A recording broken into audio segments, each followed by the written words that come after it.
SKT Gold and Diamonds Swarna Vaibhavam. Polki Gold Jewelry pi no wastage, no making charges. Diamonds కేవలం 49,999 రూపాయలు మాత్రమే.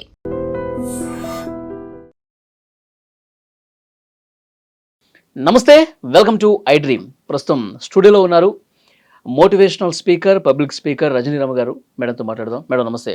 నమస్తే madam, అరుణాచలంలో ఆ మోక్ష మార్గంలో ఒక వ్యక్తి చనిపోయాడు. అంటే యాక్చువల్గా 2 రోజుల క్రితం వార్త, కానీ దీని మీద చర్చలు చాలా తక్కువ జరుగుతున్నాయి మేడం. మాట్లాడుకోవాల్సినటువంటి అంశం. అంటే మోక్షం వస్తుందని చెప్పి చాలామంది ఆ మార్గం వైపు వెళ్లకుండా వేరే మార్గంలో వెళ్ళిపోతారు, కానీ కొంతమంది పట్టుబట్టి మరి వెళ్తున్నారు. ఆ సన్నటి మార్గంలో, చిన్నటి మార్గంలో అతను ఊపిరాడక ప్రాణాలు కోల్పోయినటువంటి పరిస్థితి ఉంది.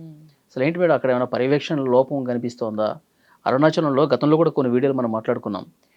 అంటే ఒంటరిగా అమ్మాయి కనిపిస్తే దొంగల ముఠాలు అడవుల్లోకి తీసుకుపోయి అత్యాచారాలు చేసినటువంటి పరిస్థితులు ఉన్నాయి. విజయ గవర్నమెంట్ వచ్చిన తర్వాతే ఇప్పుడు మళ్ళీ ఇది జరిగింది. అంటే అక్కడ అరుణాచలంలో ఎలా ఉండాలి, ప్రభుత్వాలు ఎలా దృష్టి పెట్టాలి ఏమంటారు? అంటే ఇప్పుడు ఏ ప్రాంతంలో ఉండే తీర్థాలు ఆ ప్రాంతంలో ఉంటాయి, పుణ్యక్షేత్రాలు అనేవి. అదే దేవుడు ఫర్ ఎగ్జాంపుల్ శివుడు అనుకోండి, శివుడే.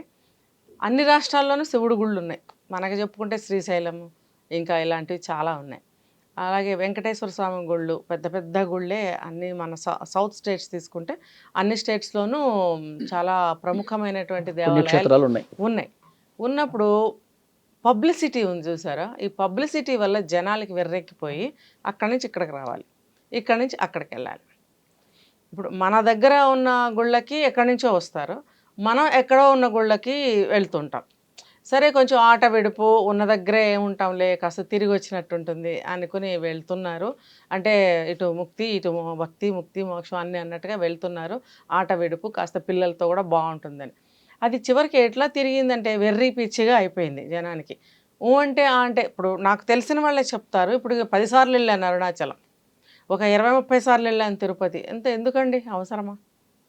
ఇప్పుడు మనకి ఏదైనా జీవిత సమస్యలు ఉన్నాయి, ఒక పెద్ద ముడుపు కట్టాము, ఒక పెద్ద మొక్కు మొక్కాము, లేదో స్వామివారికి నేను ఏదైనా సమర్పించుకోవాలనుకున్నాను అన్న సందర్భాల్లో వెళ్తే బాగుంటుంది. దేవుడు అని అంటే ఒక పవిత్రమైనటువంటి స్థలం, పవిత్రమైనటువంటి విషయం. మనకి తోచినప్పుడల్లా వెళ్ళిపోవడానికి అదేంటి పద్ధతి? అంటే విలువ లేదా? అంటే మనకి దేనికి కూడా విలువిచ్చే బుద్ధి మనకు లేదు. ఏది అందుబాటులో ఉంటే దాన్ని చీల్చి చెండాడాలి. అదే జరుగుతుంది. అప్పుడు అరుణాచలం అనేది జన్మలో ఒక్కసారి వెళ్తే చాలు అబ్బా అనుకునే పరిస్థితి నుంచి టైం దొరికినప్పుడల్లా వెళ్ళిపోతున్నారు. దేనికి వెళ్తున్నారు మీరు? ఇన్నిసార్లు వెళ్ళానని చెప్పుకోవడానిక? లేకపోతే వెళ్ళిన ప్రతిసారి మీకు ఏదన్నా పెద్ద పెద్ద కోరికలు తీరిపోతున్నాయా?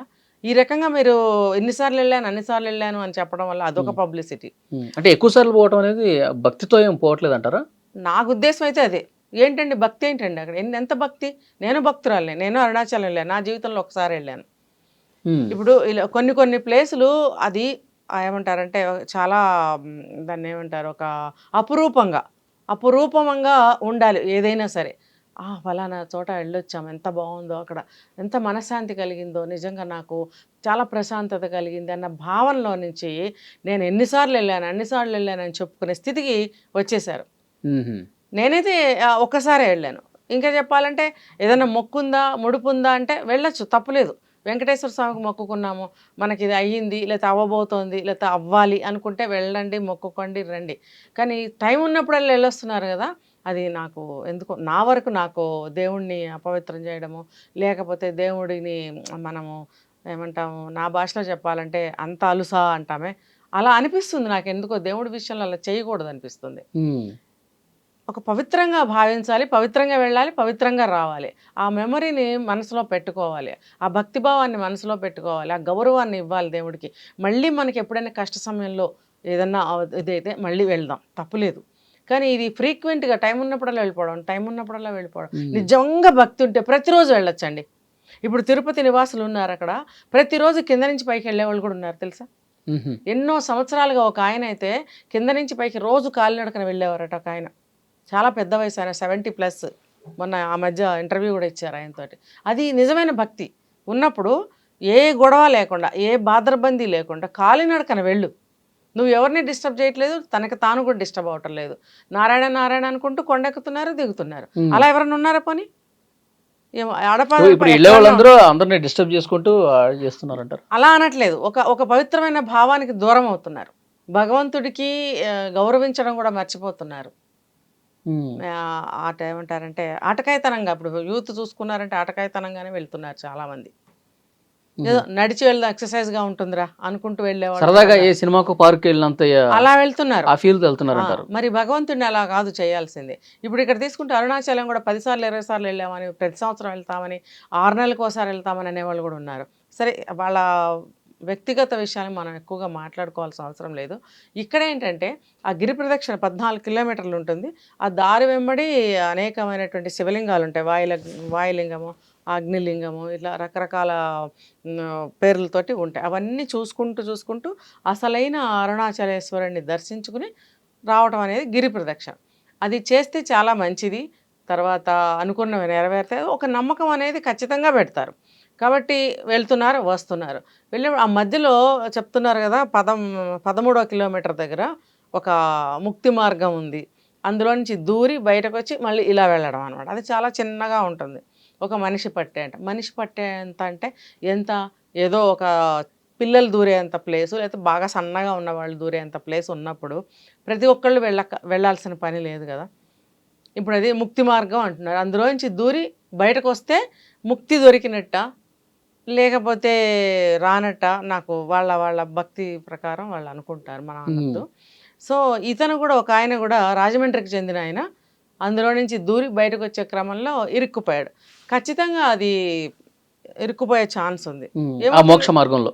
అంతే కదా, చాలా చిన్నది. అది చిన్నదైనప్పుడు నేను చెప్పాను కదా, చాలా సన్నటి పిల్లలు, చిన్న పిల్లలు పడతారు. పెద్దవాళ్ళు, లావుగా ఉన్నవాళ్ళు ఆ పని చేయవలసిన అవసరం లేదు.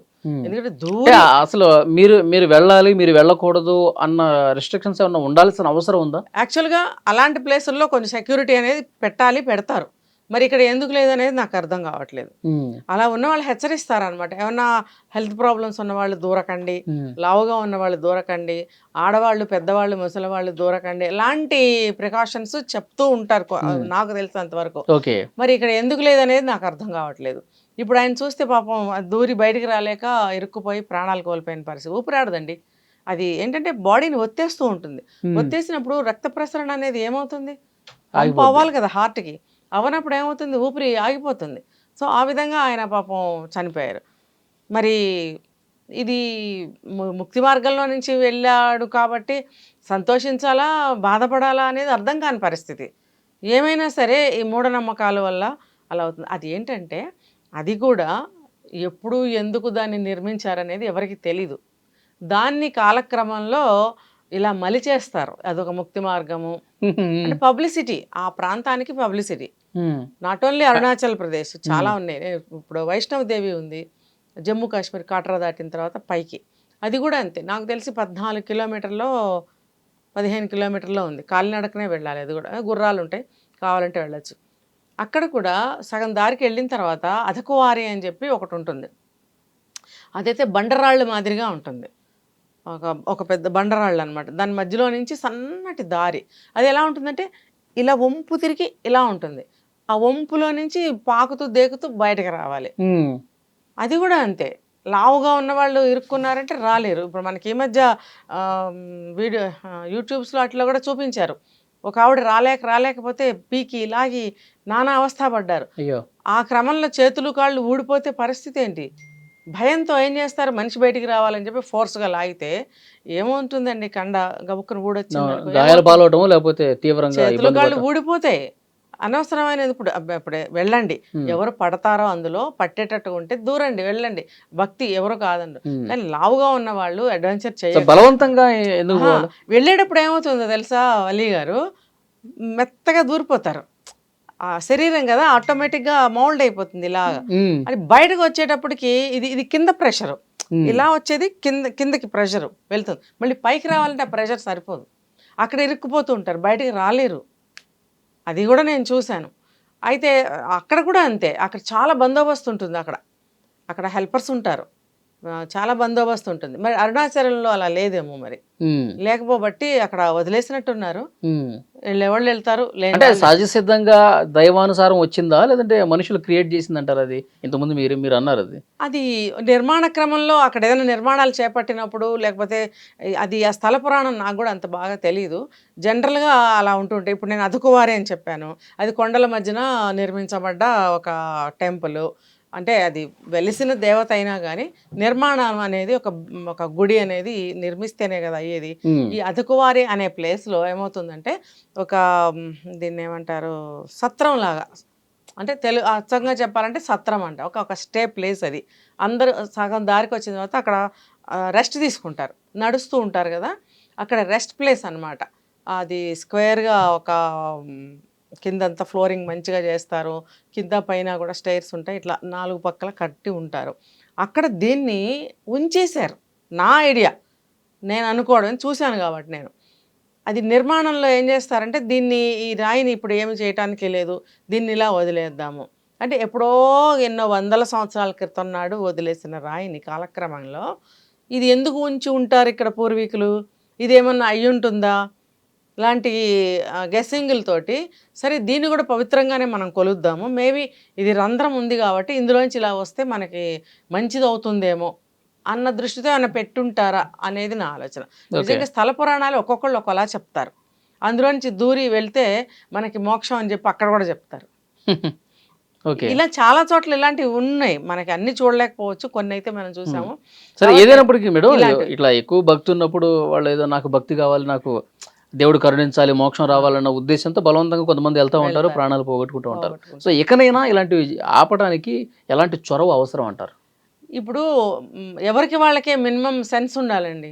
ఇప్పుడు మనకి అందులోకి కుదరదు, మనం ఆగిపోదాం. పిల్లలు దూరారనుకోండి, పిల్లల్ని దూరించండి, అందులో చక్కగా దూర్చి అటు నుంచి మీరు హెల్ప్ తీసుకుని బయటకు లాగండి. సన్నగా ఉన్న వాళ్ళు ఎవరన్నా చెయ్యండి. అసలైన దేవతకి మీరు మొక్కండి, చక్కగా మొక్కండి. ఇలాంటి వాటికి టెంప్ట్ అయ్యి ఏం కాదులే అని దూరిపోతే ఏదైనా జరగచ్చు, మనకు తెలియదు. ఇప్పుడు గుహలాగా ఉందని చెప్పాను, అందులో ఏదైనా చిన్నది ఏదైనా క్రిమి కీటకాలు ఉన్నా అది కుట్టచ్చు కదా, చెప్పలేం. అదంతా అడవి ప్రాంతంగా ఉంటుంది.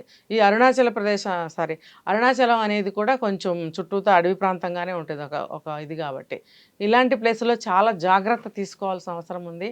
మీరు భక్తి ఉంటే దేవుడి మీద చూపించండి, కానీ ఇలాంటి వాటికి టెంప్ట్ అవ్వకండి. కావాలంటే దానికి దండం పెట్టుకోండి, మాకు ముక్తిని ప్రసాదించు స్వామి అని. అంటే మీరు ముక్తే కావాలనుకుంటే మరి ముక్తి వాళ్ళకి ఏ రూపంలో కోరుకుంటున్నారు? చావు రూపంలో కోరుకోరు కదా. ఫర్దర్గా జీవితం చివరిలో నాకు మంచి ముక్తిని ప్రసాదించు దేవుడా అని దండం పెట్టుకుంటానికి మాత్రమే వెళ్తారు. మధ్యలో అర్ధాంతరంగా నాకు చంపేసి నన్ను తీసుకెళ్ళిపో అని ఎవరో కోరుకోరు. కాబట్టి మీరు అక్కడ దండం పెట్టుకోండి చాలు. అనవసరంగా ఇలాంటివి చేయకండి అడ్వెంచర్స్. దీనివల్ల ఫ్యామిలీ పాపం బాధపడతారు. వైఫ్ పిల్లలు ఉంటే వాళ్ళు, తల్లిదండ్రులు వాళ్ళందరూ బాధపడతారు. ఈ తండ్రి లేక పిల్లలు, భర్త లేక ఆవిడ, వాళ్ళ ఫ్యామిలీ ఇబ్బంది పడుతుంది. మీరు మాత్రం ఏం సాధించారు అందులో దూరి? అనవసరంగా వాళ్ళని అనాథలను చేయటమే కదా. కాబట్టి ఎక్కువ మూఢ విశ్వాసాలకి వెళ్లకుండా వాటిల్ని గౌరవిద్దాం, చక్కగా దండం పెట్టుకోండి, మీ పని మీరు చేసుకుంటూ ముందుకెళ్ళండి. Thank you madam.